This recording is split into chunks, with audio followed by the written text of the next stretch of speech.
The small dusty town of Willow Creek sat quietly under the wide stretch of western skies, a place where the wind carried whispers of hardships and the sun baked the land until every man, woman, and child carried the mark of endurance on their faces. And in this town there lived a woman named Mary, a widow whose life had been turned upside down when her husband, Thomas, a kind but frail man who had once dreamed of giving her and their little daughter Emily a better life, had passed away after a sudden illness that struck like lightning in the middle of an already difficult year, leaving Mary with nothing but an old wooden cottage at the edge of town, a child who clung to her skirt with wide terrified eyes, and a debt that grew larger with every sunrise because Thomas had borrowed money from the local banker, a man named Mr. Hargrove, who was not known for mercy or patience. And when the day came that Mary could not pay the interest, Hargrove's men came knocking, their boots heavy on the doorstep, their voices harsh, and their intentions cruel, demanding she surrender either the property or find another way to settle what she owed. And Mary, with tears streaming down her cheeks, had begged them for more time, promising that she would take in laundry, mend clothes, cook for the townsfolk, do whatever work her tired hands could manage. But the banker was unmoved, reminding her that a woman alone with a child was of little use in a world where power was held by men, and that her late husband's debt did not die with him, it lived on in her burden. And as she clutched Emily in her arms, whispering reassurances that everything would be all right, the cruel words cut into her like knives when Hargrove suggested the child could be placed with a wealthier family who could provide food, clothing, and schooling, hinting not so subtly that perhaps the girl was more valuable to him than the failing shack they called a home. And Mary's voice cracked as she fell to her knees in the dirt, her sobs loud enough for the neighbors to hear, crying out, "Please, don't take my child away. She's all I have left. She's my life, please." But the banker only turned away with a smirk, muttering that he would return in a few days for an answer, leaving the poor widow shaking in the doorway, holding her daughter tightly, knowing the darkness of despair had fully settled on her soul. And it was in that moment of hopelessness that the silent rancher, a man named Samuel Hayes, watched from across the road, a tall figure with weathered skin and a quiet presence, a man the townsfolk rarely heard speak, a man of few words and fewer friends, yet someone who was known for his honesty, his hard work, and his solitary ways. And as he leaned against the fence post, he saw the broken widow clutching her child, and something in his chest stirred, a memory of his own loss, the day he had buried his wife and unborn son years ago, the day his voice had grown silent because no words could carry the weight of his grief. And though he had lived in silence ever since, the sight of Mary's desperation awoke a part of him that he thought had died, a quiet flame of compassion that pushed him to take one slow step forward, then another, his boots crunching on the gravel as he approached, his shadow falling across the trembling mother and child. And when Mary lifted her tear-stained face and saw him standing there, tall and steady like a mountain, she gasped softly, not knowing whether to fear or welcome his presence. For Samuel Hayes was a man of mystery, a figure who carried the legends of the frontier in the way he moved and the silence he kept. But in that moment, as his eyes softened upon the child hiding behind her mother's skirt, Mary realized there was no danger in his gaze, only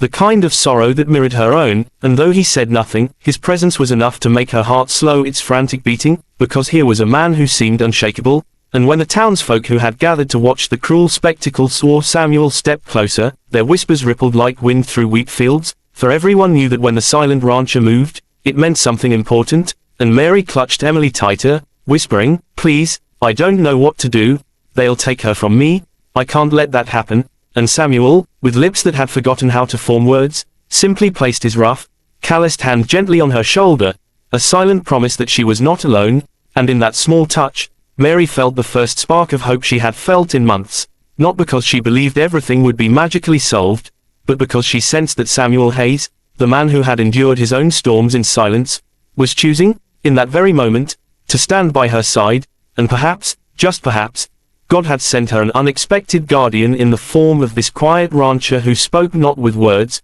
but with the kind of actions that carried the weight of 1,000 unspoken vows. And as the sun dipped low in the horizon that evening, painting the sky in shades of fire and gold, the poor widow and her child stood no longer alone against the world, for the silent rancher had stepped forward, and the first chapter of a story neither of them could yet imagine had begun.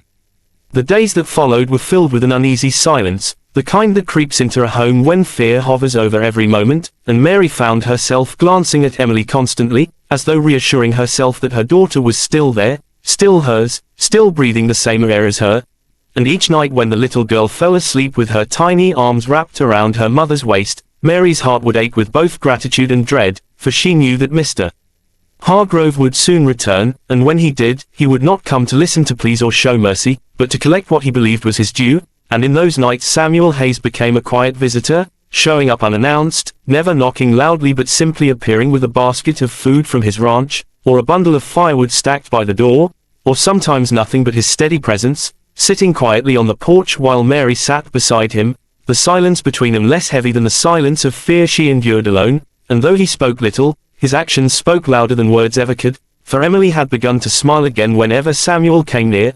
tugging at his sleeve with innocent curiosity, and Mary, though cautious, began to see that the man's heart was not as closed as the world believed, that somewhere behind those weathered eyes was a soul who carried the same scars of loss that she bore, and perhaps that was why he understood her pain without needing to ask questions. But time, cruel and unrelenting, moved swiftly toward the day of reckoning, and when Hargrove arrived once more with his 2 men, their horses kicking up dust as they halted before the widow's home, the air itself seemed to tighten with tension, and Mary stood in the doorway clutching Emily, her voice trembling as she begged once more, "Please, I'll find a way to pay you, I'll work, I'll scrub the floors of the entire town if I must, just don't take her from me." But Hargrove only sneered, dismounting with the arrogance of a man who thought himself untouchable, muttering that the time for pity had ended, that the debt was long overdue, and that the child would be better off in a wealthy household anyway. But before his hand could so much as reach toward Emily, a shadow fell across them all,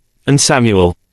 Hayes stepped forward from behind the barn, his stride slow but unwavering, his face carved with determination, and the townsfolk who had gathered at a distance whispered once again, for the silent rancher had returned, and everyone knew what it meant, and though Mary's knees threatened to buckle under her, Samuel's presence was like a pillar holding her upright, and when Hargrove scoffed, asking if the rancher had come to play the hero, Samuel finally broke his silence, his voice deep and steady, carrying the weight of years of unshed grief and unspoken truths, and with words that cut through the air like a blade, he said, "She will not lose her child, not while I stand here," and the crowd gasped, for many had lived years without hearing Samuel speak a word, and Mary herself felt her breath catch in her throat, stunned by the sound of his voice, but the banker only laughed, mocking the rancher, saying that words were cheap and debts were not erased by pity. Yet Samuel did not flinch. He reached into his coat and pulled out a folded paper, an offer of land and cattle worth more than Mary's entire debt, everything he had been saving to expand his ranch,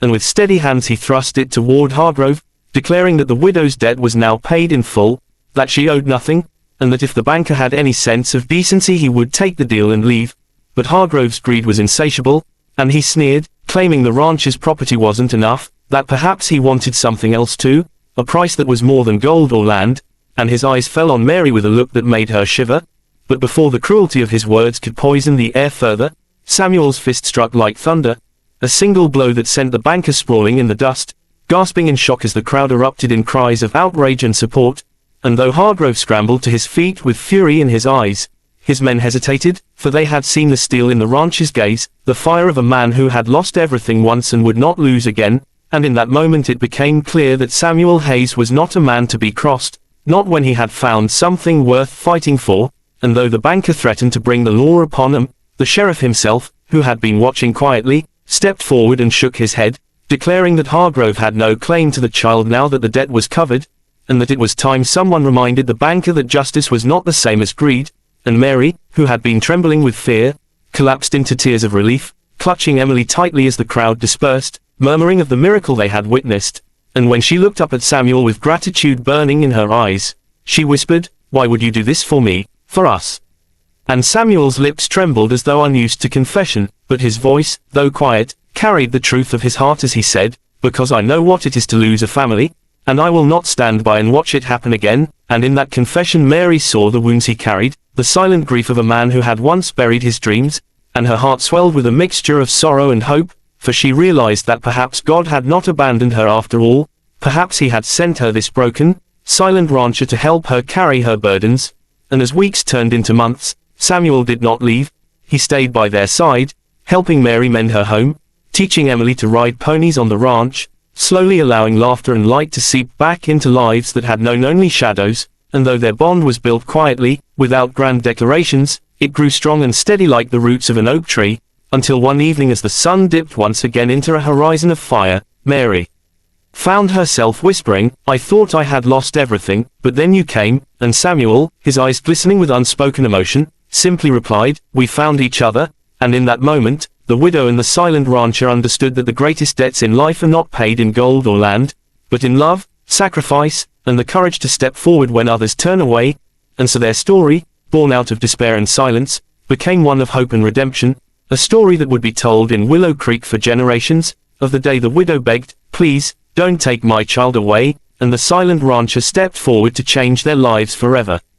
Peace did not come as swiftly as Mary and Samuel had hoped, for though the shadow of Hargrove had been driven back, the scars he left behind lingered like an old wound that refused to heal, and life in Willow Creek was never free of hardship, the seasons themselves testing the strength of every soul who tried to carve out an existence in the unforgiving land. And in the months that followed, Mary worked tirelessly alongside Samuel, her hands blistered from mending fences and planting seed, her back aching from long hours in the fields, yet her heart felt lighter than it had in years, because each evening she would return to a home that no longer felt like a prison of grief, but a place where Emily's laughter filled the air, and Samuel's quiet presence wrapped them both in a sense of safety that words could never describe. But even as joy slowly returned, Mary could not escape the whispers that haunted the town, for some folks, though impressed by Samuel's courage, began to mutter that a widow living under the protection of a man like him without marriage was scandalous, and though she tried to ignore the cruel gossip, it pierced her heart like a thorn, making her wonder whether she was a burden to him,